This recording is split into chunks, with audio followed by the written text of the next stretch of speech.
Posh act કેવું લાગે જ્યારે આપણે વાત એમ્પ્લોયર્સના પોઈન્ટ ઓફ વ્યૂથી કરતા હોઈએ ત્યારે. ઘણી વખત જ્યારે ઓફ ધ ટેબલ વાત કરવામાં આવતી હોય છે ત્યારે એમ્પ્લોયર્સ દ્વારા એવું કહેવામાં આવતું હોય છે કે બહુ જ પેચીદા કામ છે અને બહુ કોમ્પ્લેક્સ કામ છે, એક ઓર માથા પછી એડ થઈ જાય છે. પણ શું ખરેખર એવું છે? બિલકુલ જ નહીં. જ્યારે આપણે વાત પોશ એક્ટની કરતા હોઈએ ત્યારે મહિલાઓની સેફટી અને સાથે સાથે જેન્ડર ઇક્વોલિટીની પણ વાત હોય છે.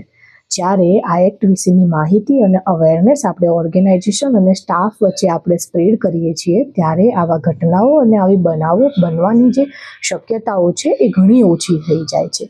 કેમ કે પોશ એક્ટનું જે મૂળ હેતુ છે એ મૂળ હેતુ આવી ઘટનાઓને થતી રોકવા માટે છે. અને જો આપણે અવેરનેસ પહેલેથી ફેલાવીએ અને જો પહેલેથી ડૂઝ અને ડોન્ટ્સની આપણે એમ્પ્લોઈઝને માહિતી આપીએ તો આવી ઘટના બનવાના જે ચાન્સીસ છે એ ઘણા ઘટી જાય છે.